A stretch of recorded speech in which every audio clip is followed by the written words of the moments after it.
She didn't scream. She didn't fight. She just stood there, frozen, humiliated, while the gate agent barked, "Economy is that way." Ava Moreland, dressed in a plain cotton dress, held a first-class ticket in one hand and her dignity in the other. But that didn't matter. Not to the crowd watching her like a zoo animal. Not to the flight attendant smirking at her like she was filth. What no one knew, what they would soon learn, is that the woman they tried to erase owned the sky they flew in.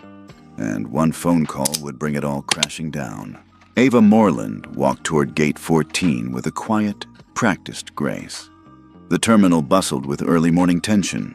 Business travelers glued to screens, families juggling luggage and snacks, the soft clink of high heels echoing across polished floors. Ava wore simple ballet flats. A long cream cotton dress skimmed her ankles, her dark skin radiant under minimal makeup. Her thick curls were pulled back into a low bun, and around her neck hung a delicate chain with a tiny charm, a pine tree, symbol of endurance and dignity, given by her grandmother on her 18th birthday. She didn't look like she belonged in first class. Not to most eyes, anyway. No designer suitcase, no oversized sunglasses, no monogrammed tote. Just a quiet presence, a worn leather bag on her shoulder, and a first-class boarding pass neatly held between two fingers. As she approached the gate, the flight attendant standing by the entrance arched one manicured brow. Blonde, statuesque, wrapped in a crisp navy uniform that looked tailored from power itself. Chelsea Miller. She exuded authority the way some women wore perfume. Unmistakable, heavy, a little suffocating. Ava offered a polite smile. "Good morning." Chelsea didn't return it. She looked Ava up and down, once, twice, lingering on her shoes, her hair, the faded strap of her leather bag. "And where do you think you're going?" Chelsea asked, not unkindly, but loudly, loud enough to make heads turn. Ava lifted her boarding pass. "First class, 1A." Chelsea didn't take the ticket. Instead, she crossed her arms, her mouth tightening into a smirk. "Miss, this line is for first-class passengers only. Economy is boarding at Gate 15. A hush rippled through the nearby travelers. A few business-class passengers paused mid-step, earbuds half dangling, attention drawn like moths to discomfort. Ava blinked once. Her voice, always low and measured, didn't waver. "Yes, I'm flying first class. That's my seat." Chelsea let out a soft, condescending laugh, the kind that says more than words ever could. "I don't think so," she said. "I'm not sure how you got this pass, but I need to ask you to step aside and wait. This area is for our elite members." Someone behind Ava cleared their throat, impatient. She stepped out of the way automatically. "I'm not trying to cause trouble," Ava said, tucking a stray curl behind her ear. This is my ticket. I'm sure if you scan it, you'll see." Chelsea took a step forward, voice growing sharper. "Ma'am, we've had issues with misbookings before. Security will be here shortly. Please don't make this harder." A murmur spread through the line. Phones came out, not overtly, but enough to catch flickers of raised screens and the faint sound of video recordings starting. A businessman nearby shook his head and whispered, "Always something at LAX." A woman in a white pantsuit frowned but said nothing. Ava's hand tightened around the boarding pass. Her voice stayed calm. "There must be a misunderstanding. You're holding up the line," Chelsea snapped. "If you don't step back, I'll have to call for removal." And there it was, the threat. The words echoed in Ava's ears like a slap, not because they were loud or cruel, but because she had heard them before, in different ways, in different places, always wrapped in policy or procedure, always polite, always poisonous. For a moment, Ava said nothing. Her shoulders rose with a quiet inhale. Then, with the barest nod, she stepped aside. "I'm sorry," she said. The line moved. Passengers continued boarding, some giving Ava a sideways glance, others ignoring her entirely. A few stared longer than they should have, lips pursed, curiosity outweighing empathy. Chelsea turned her attention back to the scanner as if nothing had happened, tapping on the screen with a crisp, satisfied rhythm. Ava took 3 slow steps backward, careful not to trip over her own silence. Inside, her chest burned. She felt her fingers tremble around the boarding pass, but she didn't drop it. She wouldn't give them that satisfaction. Her grandmother's voice echoed faintly in her head. "They will try to make you small. Do not shrink. Let them struggle with your stillness." A young gate agent, barely 20, looked over from the corner with a flicker of confusion. He opened his mouth as if to speak, but then caught Chelsea's glare and quickly looked away. Ava closed her eyes for half a second. She could walk away. She had done it before. Taken the insult, tucked it into her pocket like a bitter receipt, and left. But this time, something was different. Maybe it was the flash of a phone camera catching her discomfort. Maybe it was the two teenagers laughing and pointing like it was a joke. Maybe it was just the photo she kept tucked inside her wallet. Her grandmother in a Sunday dress, standing in front of a courthouse in 1965, fist raised. Maybe Ava was just tired. She opened her eyes, and this time, she didn't walk away. She did not speak. She did not protest. She simply stood, silent, still.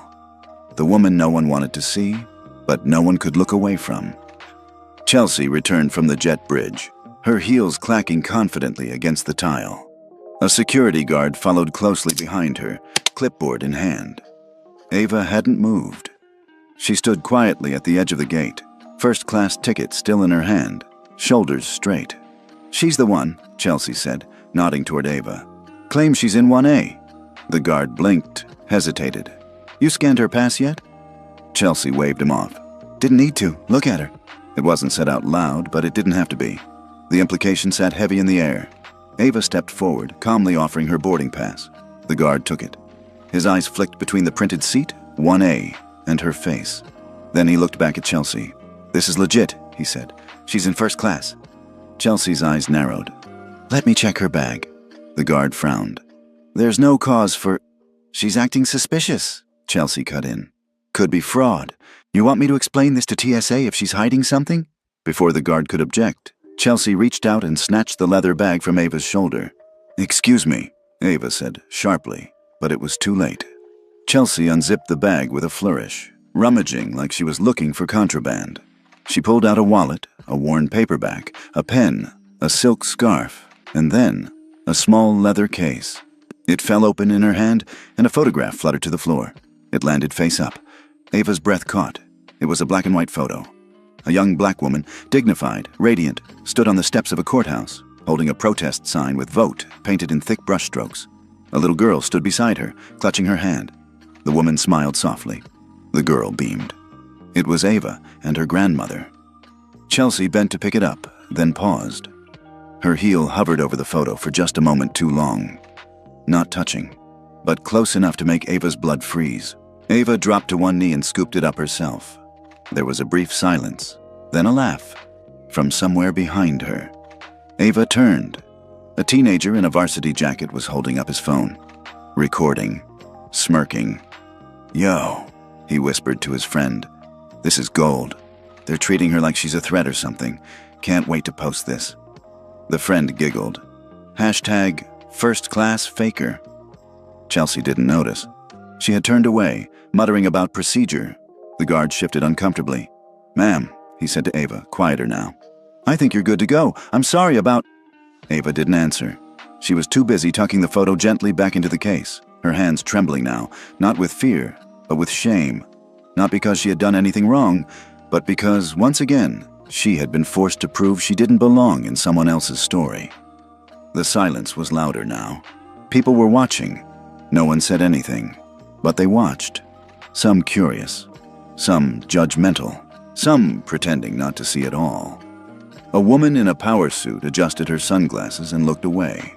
A man with a Bluetooth earpiece kept his eyes on his tablet but hadn't turned the page in minutes. Even the gate agent beside Chelsea looked like she wanted to melt into the floor. Ava stood up slowly. Her movements were gentle, controlled, like someone handling glass. She adjusted her dress, slid the bag strap back onto her shoulder. Her eyes were dry, but just barely. "Am I allowed to board now?" she asked. Chelsea didn't meet her eyes. "The door's open." The security guard stepped aside. Ava walked toward the jet bridge without looking back. As she passed the crowd, the silence followed her like a storm cloud. No one offered a smile. No one said a word. Behind her, the teen snickered. "Yo, post it with 'Welcome to America Airlines.' That'll go viral." And it did. By the time Ava reached her seat, 1A, a window seat with plush cream leather and a folded blanket placed just so, the video had been posted to 3 different social media platforms. The caption varied slightly each time, but the message was the same. Lady tries to sneak into first class and gets caught. The views ticked upward by the second. Ava didn't know it yet, but the world outside was already watching her. She sank into the seat, her body rigid against the comfort it offered. The leather was cool beneath her, the scent of eucalyptus and citrus wafting from the pre-sanitized surfaces. She buckled her belt with mechanical precision. Across the aisle, a middle-aged couple glanced at her, then quickly looked away. The man pulled out a tablet. The woman sipped from her champagne. Neither smiled. Ava reached into her bag again, pulled out the photo, smoothed it with her thumb. Her grandmother, Evelyn Moreland, had marched in Selma, had been arrested in Birmingham, had bled on American soil so her granddaughter could sit in any damn seat she chose. Evelyn had built Moreland Equity from nothing, started with a lending co-op in the basement of her church, built it into a billion-dollar investment firm. She had served on 3 presidential commissions. She had taught Ava how to walk into rooms that hated her and leave with them changed. But Evelyn had also taught her something else. You don't win by shouting. You win by staying standing when they try to make you kneel. Ava was standing, but inside, she was bleeding. She tucked the photo away again, then closed her eyes. Somewhere outside, someone was laughing over a video that turned her pain into punchlines. Somewhere else, someone was reading the comments. Somewhere, someone she'd never met was deciding whether she looked too calm to be a victim. But here, in this narrow space between privilege and prejudice, Ava was just trying to breathe. She didn't want revenge. Not yet. What she wanted, what she needed, was something far quieter, something colder, something that didn't come in the form of yelling or slapping phones out of hands or screaming for justice. She wanted the system to feel what she felt. She wanted the foundations to shift. She opened her eyes, looked out the window, and began to plan. The hum of the cabin dimmed behind her ears. Ava sat in silence, her head resting against the cool window pane, though her eyes didn't focus on the landscape outside. Clouds drifted somewhere beyond the glass, but all she could see was memory, sharp, uninvited, and painful. She was 10 again, standing in a boutique shoe store in Atlanta, barefoot on the cold tile, her grandmother beside her, hand firm on her shoulder, a white saleswoman pointing at them and saying, "Those heels are not for girls like her," loud enough for everyone to hear. She meant it politely, her grandmother had whispered after they left, though her voice cracked like porcelain. Later that night, Ava had cried alone, clutching her sneakers and wondering what part of her made her not 4. There were other memories. Being watched in department stores, teachers mistaking her for a scholarship kid even when her last name was on the school's donor wall, dates where she'd show up and the hostess would ask if she was the assistant. And through it all, Evelyn Moreland had been a fortress. "You are not here to be liked," she used to say. "You're here to leave a dent so deep, they have to rewrite the damn blueprint." But it was that one quote, told over tea and shortbread on a quiet Sunday morning, that echoed in Ava's bones now. Don't raise your voice. Raise your power. Ava reached into her bag, her fingers finding the soft interior pocket of her wallet. Nestled between receipts and boarding documents was a folded note. Faded blue ink on yellow parchment, slightly frayed at the edges. She unfolded it with care. It was her grandmother's handwriting, fluid and elegant, looped in long cursive strokes that felt like a whisper from the past. "This is your test. Don't fail it with silence. Don't pass it with noise. Pass it with presence." Ava's breath caught in her throat. She hadn't even remembered putting it in this bag. It was something Evelyn had slipped into her palm just days before she passed, after the board had voted Ava as interim CEO of Moreland Equity. It had been a moment of pride and unbearable weight. She had read the note a dozen times before, but never had it felt as cutting, as raw, as immediate as it did now. This wasn't about Chelsea, not really. It wasn't about first class or leather seats or overpriced champagne. It was about power, about how people wield it when they think no one's watching, about what you do when you're not just the target, but the example. She had almost walked away. Ava stared at the open door of the plane, half expecting someone to tell her she was still unwelcome, but no one came. The flight attendants had retreated into their assigned corners. Chelsea, likely embarrassed or perhaps even emboldened, was nowhere in sight. Ava reached for her seatbelt, then paused. She unbuckled, stood, walked down the aisle, her flat soundless against the carpet. A few heads turned. Some passengers narrowed their eyes, worried maybe she'd cause a scene. Others kept sipping their drinks, pretending not to see. She stepped off the plane, back into the jet bridge. The gate was still crowded with people waiting to board. Chelsea stood near the counter, whispering to another crew member. She didn't see Ava at first, but when she did, her eyes narrowed. "Something wrong, miss?" she asked, voice laced with irritation. Ava didn't answer. She walked past her, calmly, toward the terminal seats just beyond the gate. She sat. She sat for a full minute. No movement, no reaction. Let them wonder, she thought. In front of her, travelers hustled by, dragging roller bags and sipping overpriced coffee. A man sneezed. A baby cried. A gate agent called for Group 4 to board at Gate 13. Ava just sat. This is your test. She reached for her phone. Not to post, not to record.